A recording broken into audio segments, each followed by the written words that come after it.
എല്ലാ സുഹൃത്തുക്കൾക്കും നമസ്കാരം. നമ്മുടെ വീഡിയോയിൽ പുതിയതായിട്ട് വരാൻ പോകുന്ന ആരാന്ന് അറിയണ്ടേ?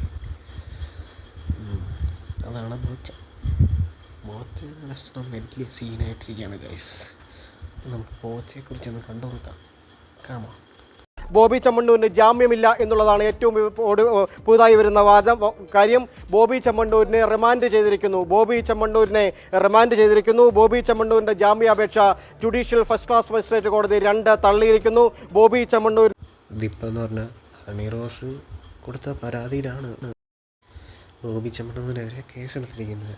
അതിപ്പം സ്ത്രീകൾക്ക് എതിരെയുള്ള അധിക്ഷേപവും അങ്ങനെയൊക്കെ പറഞ്ഞിട്ടാണ് പുള്ളി പറയുന്നത്. പുള്ളിക്ക് ഇതിലൊരു പശ്ചാത്താപവും തോന്നിയിട്ടില്ല. അതെന്താ ബോബി ചെമ്മണ്ണൂരിന് തോന്നാത്തേ?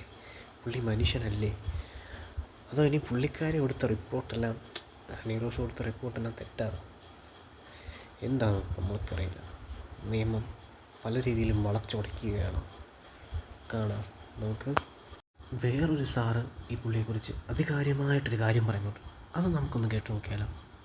ഇന്നലെ ഒരു പരമനാരിയെ അറസ്റ്റ് ചെയ്തല്ലോ. അവന്റെ പേര് ഒരു സ്വർണ്ണക്കച്ചവടക്കാരൻ, പരമനാരിയല്ലേ. പക്ഷെ അവൻ വരും പ്രാകൃതനും കാടനുമാണ്. അവനൊരു സംസ്കാരമേ ഉള്ളൂ, ലൈംഗിക സംസ്കാരം. പുള്ളിക്കിപ്പോൾ എത്ര പൈസ ഉണ്ടെന്ന് പറഞ്ഞിട്ട് കാര്യമില്ല. സ്ത്രീകളോട് അഭിനയിക്കുന്ന രീതിയിൽ കുറച്ചുകൂടെ മാന്യത പാലിക്കേണ്ടതാണ്. പിന്നെ അത് മാത്രമല്ല, പുള്ളി ഒരു കച്ചവടക്കാരൻ കൂടിയാണ്. അപ്പം എന്തായാലും പുള്ളിയുടെ ഒരു ഇമേജ് ഇവിടെ തീരുകയാണ്. അപ്പം നമുക്ക് വേറൊരാൾ പറയുന്നത് കേട്ട് നോക്കിയാലോ. അതോട് കേട്ടിട്ട് നമുക്ക് തിരിച്ചു വരാം. ന്യായീകരിച്ചില്ല, നമ്മൾ ശ്രദ്ധിക്കണം. ബോച്ചെ പറഞ്ഞത് ശരിയായില്ല, ബോച്ചെ മാപ്പ് പറയണമെന്നും ഇത് പിൻവലിക്കണമെന്നുമാണ് ഞാൻ അടക്കമുള്ള ഒരുപാട് പേർ സൂചിപ്പിച്ചത്. പക്ഷേ ഇതിനു വേണ്ടി അദ്ദേഹത്തെ 1-3 വർഷം ജയിലിൽ ഇടുന്നതല്ല അതിന്റെ പ്രതിവിധി. ഇതേപോലെ സിനിമകളിൽ വ്യംഗ്യാർത്ഥമുണ്ട്. ഹണി റോസിനോട് തന്നെ ലാലേട്ടനും ജയസൂര്യയും ഒക്കെ പറയുന്ന വ്യംഗ്യാർത്ഥം ഇതേ ഡയലോഗിൽ ഇതേ കോണ്ടെക്സ്റ്റിലുണ്ട്. എല്ലാ തരത്തിലുള്ള ദ്വയാർത്ഥ പ്രയോഗങ്ങൾ മാറ്റണം. അതോടൊപ്പം ബോച്ചെ സോഷ്യൽ ഓഡിറ്റിങ്ങിന് വിധേയമാകുന്നത് പോലെ ഹണി റോസിന്റെ വസ്ത്രധാരണവും സോഷ്യൽ ഓഡിറ്റിന് വിധേയമാകണം.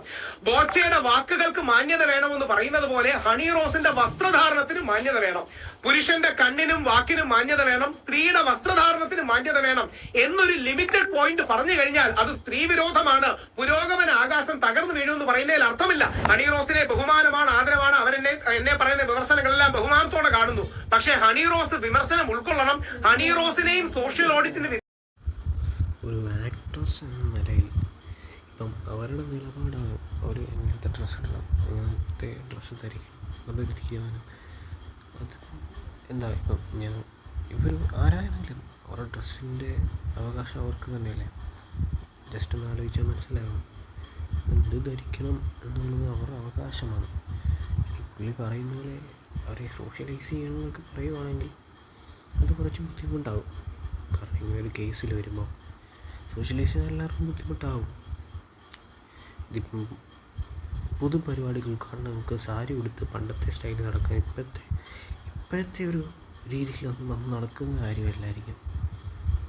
എന്താണെങ്കിലും ഇതിൻ്റെ അന്ത്യം എന്താണെന്ന് നമുക്കറിയില്ല. ബോച്ചെ അറസ്റ്റിലാവുമോ എന്താ? പുള്ളിക്കെതിരെ സപ്പോർട്ടായിട്ട് ആരുമില്ല. കാരണം പുള്ളി വ്യവസായം കൂടിയാണ്. അപ്പം ഇങ്ങനൊരു കേസിൽ പെട്ട് കഴിഞ്ഞാൽ സപ്പോർട്ടായിട്ട് ആരും നിൽക്കില്ല. പക്ഷെ പുള്ളിക്ക് അതിൽ എന്താ കുറ്റബോധമായിട്ടൊന്നും തോന്നുന്നില്ല. എന്താണ് ആരുടെ ഭാഗത്താണ് തെറ്റെന്നുള്ളത് നമുക്ക് കൃത്യമായിട്ട് പറയാനും പറ്റില്ല. അപ്പം എന്തായാലും നമുക്കിത് കോടതി വെച്ച് കാണാം. കോടതി എന്താണ് ഇവർക്കൊരു തീർപ്പ് കൊടുക്കുന്നത് നോക്കാം. ഓക്കെ, നോക്കാം.